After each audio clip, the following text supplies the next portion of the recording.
Il y a une phrase de Peter Drucker que j'aime bien, qu'il avait dit il y a 25 ou 30 ans dans une conférence, c'est la connaissance se situe entre les oreilles de nos collaborateurs et seulement là. À l'époque, c'était vrai. Et ça mettait en avant le côté motivation, c'est-à-dire quand une entreprise disait les connaissances m'appartiennent, c'était très largement une connerie, excusez-moi. Si les gens n'étaient pas décidés à mettre leurs connaissances à la disposition de l'entreprise, c'était fichu. Aujourd'hui, je pense que c'est moins vrai. Ça commence à être moins vrai parce qu'une partie des systèmes que nous utilisons euh, fait que on a de la connaissance ailleurs. Alors aujourd'hui, l'homme est très souvent à l'origine de la création de la connaissance, de sa captation, de sa formalisation. Après, dans l'usage et dans l'évolution, ce n'est pas forcément lui. Et puis, aujourd'hui, on constate que les machines peuvent créer et adapter, utiliser de la connaissance. Alors aujourd'hui, elles font surtout de l'utilisation des stocks, du classement des stocks, etc. Ouais. Mais on commence à voir des créations de connaissances. Alors, ce n'est pas la créativité au sens artistique du terme, mais c'est de la déduction logique par rapport à un certain nombre d'occurrences. Alors, les nouvelles sources, elles commencent déjà à se développer. Les modèles dont va nous parler Martin, les systèmes experts, ça dure depuis longtemps, hein, et on voit bien que c'est des choses qui apportent dans la durée. Le plus difficile, c'est d'accoucher les experts. Hein. Après, ça va bien. Les simulateurs, de plus en plus, on est en train d'immerger les gens dans le réel, dans leur réel, et de leur faire courir des risques sans risque, par exemple. Ça, c'est un bien précieux. Et dedans, bien sûr, il y a bien tout le savoir-faire des experts qui ont modélisé les cas d'usage, etc. Et donc, même si l'expert après disparaît, si le simulateur reste, on garde une trace autonome. Les algorithmes dont je vais vous parler tout à l'heure, alors je vous rassure, je ne vais pas vous faire un cours sur les algorithmes, un, parce que j'en serais incapable, deux, parce qu'il y a un excellent bouquin qu'a écrit Dominique Cardon, que je vous conseille. C'est 100 pages, ça se lit avec plaisir. Sur les algorithmes, il faut le faire. Hein. Autre aspect qui contient beaucoup de connaissances, c'est la réalité virtuelle augmentée. Et ça, on peut le faire non seulement en ajoutant sur des images, sur des médias, des connaissances, des éléments de contexte, des documents, mais on peut le faire à la fois au dire d'experts, mais aussi de façon dynamique et en collaboratif. Donc c'est de la connaissance externe au cerveau humain, puisque le stockage est ailleurs, mais dont l'origine est en permanence le savoir-faire des gens, leur vécu, etc. Les objets connectés, les analyses de données, je vais vous donner tout à l'heure un exemple, et en ce moment, il me semble que c'est un virage stratégique.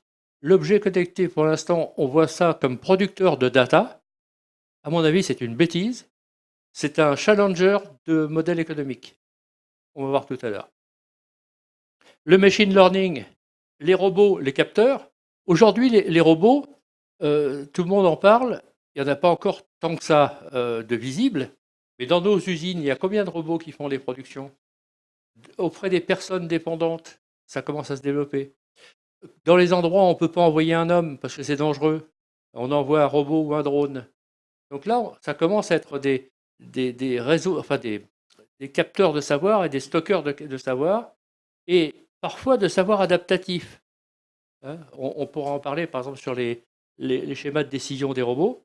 On peut très bien leur donner des marges de manœuvre dans le cadre d'une trame. Par exemple, si la situation n'est pas prévue, est-ce que je continue? Est-ce que je m'arrête? Est-ce que j'alerte un expert? Quel type de message j'envoie? Vous voyez, donc c'est pas forcément bête une machine hein, aujourd'hui. Les statistiques prédictives, on faisait de la stat qui partait souvent d'une cause, je cherche telle chose, pour tirer une corrélation. Or aujourd'hui, on s'aperçoit qu'on fait de la corrélation sans cause. C'est-à-dire qu'on dit, je vais observer ce qui s'est passé, quels sont les comportements des gens qui ont acheté tel produit, par exemple. On regarde les traces, qu'est-ce qu'ils ont fait, qu'est-ce qu'ils n'ont pas fait, selon quel délai, etc. On modélise ça, et puis on plaque ces traces-là sur une population en disant probablement que les gens qui ont ce type de comportement, eh bien, ils ont une capacité à acheter tel produit, à faire telle chose, etc. On ne cherche plus à coller une cause, on regarde les traces On dit, ils devraient, puisqu'ils ont fait ça, ils devraient avoir tel type de besoin. Et puis la sérendipité, alors beaucoup de... C'est ce qu'on ne cherchait pas et qu'on découvre par hasard. La sérendipité, c'est intéressant parce que les machines peuvent balayer un grand nombre d'hypothèses et faire des corrélations. Alors pour le coup, tiens, c'est bizarre, tel événement et tel autre, quand on le rapproche, ça donne quelque chose d'intéressant. Et ils ont une capacité de traitement supérieure à nos cerveaux. Alors les nouvelles sources de connaissances, quels objectifs pour l'entreprise? C'est important de se poser la question. Je mets de la connaissance quelque part, qu'est-ce qu'on en fait? Pourquoi faire? Comment on la gère? Quelle gouvernance on a? Et puis la déontologie. La déontologie, aujourd'hui, il y a un grand débat sur les robots. Vous avez entendu parler? Est-ce qu'un robot a le droit de désobéir à un humain? Alors tout le monde dit, non, les lois d'Asimov, oui tiens, rien du tout. Quand vous avez une voiture automatique, sans chauffeur, est-ce que si vous donnez un ordre stupide, du style prenez l'autoroute à l'envers, est-ce que la machine doit vous arrêter ou pas? Ok, il y a un vrai sujet là-dessus. Et puis on a un tas de choses. On parle des drones tueurs, par exemple, etc. Les machines, quand on leur donne une mission, ils l'exécutent. Et est-ce qu'ils ont le droit de refuser un ordre? C'est un vrai débat. Les choix de données et les méthodes statistiques.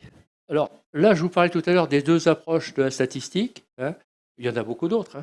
Mais le choix de la donnée, quelles données je qualifie, quelles traces je garde, etc., c'est déjà un tri. Il faut se méfier, parce que si c'est vous qui faites le tri, ça sert vos objectifs. Si c'est un intermédiaire, par exemple, si je donne à Google les statistiques de mes clients pour qu'ils me disent quoi en faire, je risque d'avoir des surprises. D'accord? Parce que ce n'est pas forcément mon objectif qui sera servi, ce sera sûrement à moyen terme avec les siens. D'accord? Les méthodes statistiques, c'est pareil. Selon la méthode que vous prenez, vous ne sortez pas tous les mêmes résultats. Et puis, la maintenance. J'ai un stock de données, un stock de connaissances qui va se trouver stocké un peu partout. Comment je la maintiens? Comment je la fais évoluer? Comment je surveille son évolution? Etc., etc.